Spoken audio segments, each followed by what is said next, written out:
Welcome. How are you? I'm happy to meet you. Today I will be continuing the explanation of the movie Shaolin Woodmen, which was released in 1976.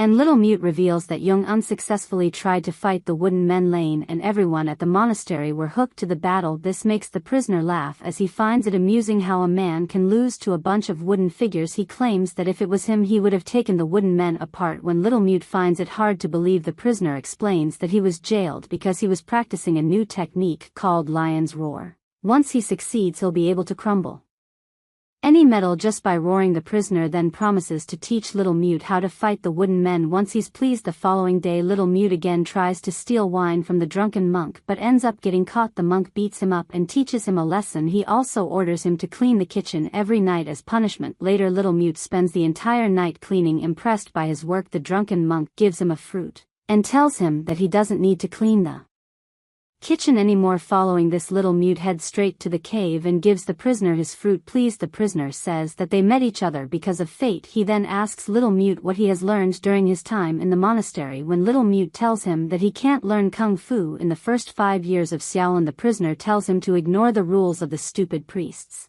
and finally offers to teach him kung fu. However, he clarifies that he doesn't need an apprentice, so he will only teach him a form of kung fu. They start right away and Little Mute begins covertly training for the Lion's Roar. One day the Shaolin nun from earlier sees Little Mute practicing these killing techniques. Little Mute bows down before her, seemingly pleading with her to keep his secret. The nun then explains that what he's been practicing is indeed Shaolin, but it's very vicious. She says that martial arts are a way to keep fit and healthy, and he must think righteous thoughts because his state of mind will affect his situation. She tells him about a technique called the 8 snake steps, which she says is useful in killing. The nun offers to teach him the technique, which clashes with those of the prisoner's killing style. Nevertheless, Little Mute happily agrees and he begins to study both styles. Over time Little Mute masters both the techniques. Seeing this, the prisoner becomes delighted and announces that Little Mute is finally ready to pass the test of the Shaolin Wooden Men alley and leave the Shaolin. Before Little Mute leaves, the prisoner gives him a paper rolled into a ring and asks him to give it to the lame cashier at the Evergreen Medicine Shop. In the next scene, Little Mute enters the Wooden Men alley. A long struggle follows, but in the end he successfully fights his way through the alley and wins the challenge.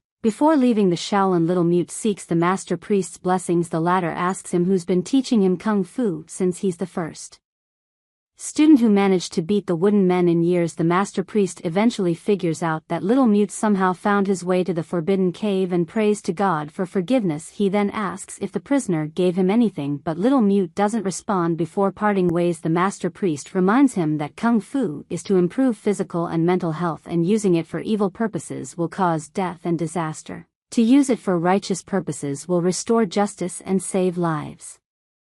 The master priest also gives him a bamboo scroll and tells him to go to Windy Hill and ask for the Sublime Master. Following this, Little Mute heads to the Evergreen Medicine Shop and hands over the item to the cashier. It's revealed that it contains a secret message and the cashier takes it to the members of the Green Dragon Gang. Meanwhile, Little Mute starts living at an inn after he saves the owner's daughter Orchid from some goons of the Green Dragon Gang. Elsewhere, the prisoner perfects his Lion's Roar technique and uses it to escape. One night the goons of the Green Dragon Gang again go after Orchid and eventually kidnap her. Later they demand a 500 taels ransom. When Little Mute and the inn owner's son go to pay the ransom, they come across the prisoner fighting the monks from the Shaolin by himself. Unaware that the prisoner is the leader of the Green Dragon Gang, Little Mute distracts the monks and helps him escape. Afterwards they tell the prisoner about Orchid and he promises to help them. Following this, the group spend the night at a local's home.